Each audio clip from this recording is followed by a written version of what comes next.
ओला dock YouTube channel को subscribe करें और बेल आइकॉन को दबाना मत भूलें। अस्सलाम वालेकुम, मेरा नाम ज़ैनब आबिद भट्ट है और मैं एक साइको एनालिस्ट हूँ। आज हम जिस टॉपिक पर बात करेंगे वो है how to manage the emotions. अच्छा, सबसे पहले तो ये देखने की चीज़ है कि इमोशंस होते क्या हैं। इमोशंस ब्रेन में थॉट्स आती हैं, ठीक है। जो थॉट्स होती हैं, एक होता है EQ which is emotional quotient, एक होता है IQ which is intelligent quotient. Intelligent quotient के साथ इंसान जो है वो पैदा होता है और EQ जो इमोशनल कोशेंट है वो ओवर द टाइम इंसान डेवलप करता है। जो परफॉर्मेंस लेवल है इंसान की ज़िंदगी में, रिलेशनशिप्स में, करियर में, एजुकेशन में, फाइनेंसेस में, wherever in the life, वो 80% EQ पे बेस्ड होता है और वो 20% IQ पे बेस्ड होता है। अच्छा, अब इमोशंस होते क्या हैं और वो ट्रिगर कैसे होते हैं। Emotions are the reflections of the actions which happen around us. आपके करीब किसी ने कोई बात कह दी, कोई इवेंट हो गया, उससे जो फिनोमेना ट्रिगर होता है वो इमोशंस होते हैं। पाकिस्तान के टॉप डॉक्टर्स के साथ अपॉइंटमेंट बुक करें, वो भी पेशेंट फीडबैक देखते हुए। लाखों लोगों की तरह पाकिस्तान के सबसे बड़े डॉक्टर नेटवर्क का फायदा उठाएं और आज ही ओला डॉक ऐप डाउनलोड करें। ओला डॉक, डॉक्टर का अपॉइंटमेंट आसानी से। अब इमोशंस किस तरह के होते हैं? They can be passive, they can be active, they can be positive, they can be negative, happy, sad, productive, non-productive. Let's say इंसान की ज़िंदगी में एक इवेंट हुआ है, एक खुशी का मौका हुआ है, तो आप जो भी इमोशंस हैं या तो उसको एक बैलेंस तरीके से पोर्ट्रे करेंगे एंड पुट अक्रॉस करेंगे, या उसको अंडर परफॉर्म करके बस ठीक है लेट गो कर देंगे, या फिर आप एक हाइपर एक्टिवनेस में आके उसको पुट अक्रॉस बहुत फ्लैम्बॉयंट तरीके से करेंगे, ठीक है। अब इसको मैनेज कैसे करना होता है? ये रिपल इफेक्ट है। अगर आपके सामने के बंदे की एनर्जी आपको लग रहा है कि पॉजिटिव वाइब्स आ रही हैं तो आप डेफिनेटली पॉजिटिव वाइब्स रिपेल करेंगे। अगर आपको लगता है कि असर्टिव है तो हो सकता है आप थोड़े से ट्रिगर हो जाएं और आप थोड़ा सा अपने आप को चेक इन बैलेंस में लेकर आएँ और थोड़ा सा रिजर्व हो जाएं। कभी कभी ऐसा होता है कि लोग आपको आपके करीब या कोई ऐसी बात कह देते हैं या कोई ऐसा इवेंट हो जाता है या कोई ऐसी प्रोलॉन्ग थॉट आपके जहन में वापस आ जाती है कि आप रिएक्शन जैसा करना चाहते हैं बट वैसा आप कर नहीं पाते।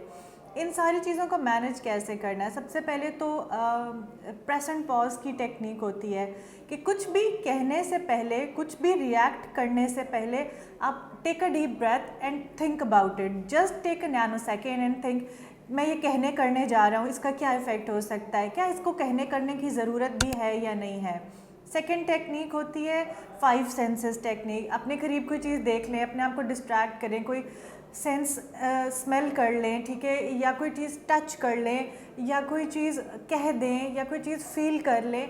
ये 5 सेंसेस टेक्निक होती है। उससे क्या होता है कि आपका माइंड एकदम से डिस्ट्रैक्ट हो जाता है। जस्ट टेक अ मोमेंट, या तो पानी पी लें, अपने आप को रिफ़्रेश कर लें, रीफ्रेम कर लें। पानी पीना is best technique to manage your emotions because air, water, fire, sand, space, पांचों में से सिर्फ water is the only component जिसमें साइंटिफिकली प्रूवन है कि water has its own memory. And जब आप बॉडी में एक नई मेमोरी रिफ्लक्स कर रहे हैं तो वो डेफिनेटली आपके इमोशंस ऊपर नीचे कर देते हैं। इसीलिए हदीस भी है कि जब आपको गुस्सा आए या इमोशंस बहुत ज़्यादा रश ऑफ फ्लो हो रहे हों तो बैठ जाएं और 3 घूंटों में पानी पिएं। अच्छा, अब क्या है रिएक्शन कंट्रोल करना।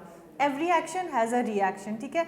इंसान है ना, वो जो भी मैनेज करना होता है उसको टाइम लगता है उसमें। अब आप अपने आप को ट्रेन करते हैं, ठीक है, चैनलाइज करें अपने इमोशंस को, एक्सरसाइज करें, उसमें सेरोटोनिन लेवल्स आपके डेवलप होंगे। आप हेल्दी डाइट खाएं, क्योंकि जो जंक फूड है वो anxiety, stress, depression, hyper activeness, hyper tension को ट्रिगर करता है। उसके अलावा जो भी लाइट्स हैं, आप ब्रॉडन डे लाइट्स में रहें, ब्राइट लाइट्स में रहें। जो डिम और डल लाइट्स होती हैं वो आपके मूड को अफेक्ट करती हैं, वो आपके सैड और मतलब पेसिमिस्टिकनेस को जो है, इस तरह के इमोशंस को और ज़्यादा आपके अंदर बॉटल अप और ट्रिगर करती है, ठीक है। आसपास के लोगों को थोड़ा सुन लें, थोड़ा सुने बट उसको प्रोसेस नहीं करें। फनलिंग ऑफ द थॉट्स क्या होता है? फनलिंग ऑफ द थॉट्स आपने करनी है कि जो चीज़ें आपने सुन ली हैं उसको गैदर और बॉटल अप अपने मेंटल राइट, लेफ्ट या रेप्टाइल ब्रेन में ना करें, बट उसको आप प्रोसेस करें कि यार मेरे लिए बेनिफिशियल है इस पर रिएक्ट करना या नहीं है। इस तरह के सिनेरियोज टाइम टू टाइम अपने माइंड में फ्री टाइम में क्रिएट करें कि अगर मुझसे कोई गुस्से में बात करता है तो मुझे कैसे रिएक्ट करना चाहिए, कोई वैसे बहुत अच्छी तरह एक्ट करता है तो क्या मुझे अपना दिल खोल के आगे सारा कुछ बता देना चाहिए या नहीं, यू नो।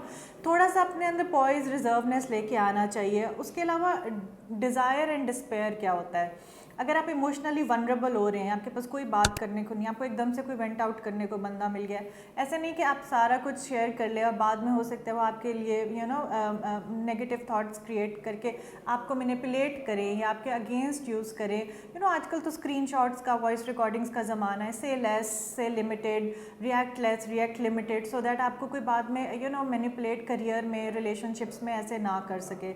अच्छा, उसके बाद एक होता है इमोशनल को कैसे बैलेंस में रख तो लिया है हमने, बट अब से चैनलाइज भी हमने कर लिया, बट उसका आफ्टर मैथ क्या है, उसको क्या कहते हैं हम, heart conflict of heart and mind. अब जैसे है कि अगर आपने पढ़ना है तो आपका दिल कह रहा है अच्छा है आज मौसम अच्छा है, बारिश हो रही है, घर वालों के साथ टीवी लाउंज में थोड़ा टाइम गुजार लें, बट ये हार्ट कह रहा है और माइंड कह रहा है नहीं यार 2 दिन में एग्ज़ाम है, आज तो हमने मौसम अच्छा है, आज तो मुझे फोकस है, गर्मी नहीं लग रही, कुछ हिंड्रेंस नहीं है, आज बाहर नहीं जा सकते, बारिश हो रही है, आज मैंने 80% ऑफ द टाइम पढ़ना है, ठीक है। Then make preferences, choices create करें कि क्या चीज़ ऐसी है जो कि आपको लॉन्गर रन में बेनिफिट देगी, क्या नहीं देगी, बिकॉज आपकी जो ट्रेजेक्ट्री ऑफ लाइफ है वो आपके हाथ में। You can not let your emotions take the better of you. I hope आपको इस शॉर्ट वीडियो से फ़ायदा हुआ होगा। Thank you so much.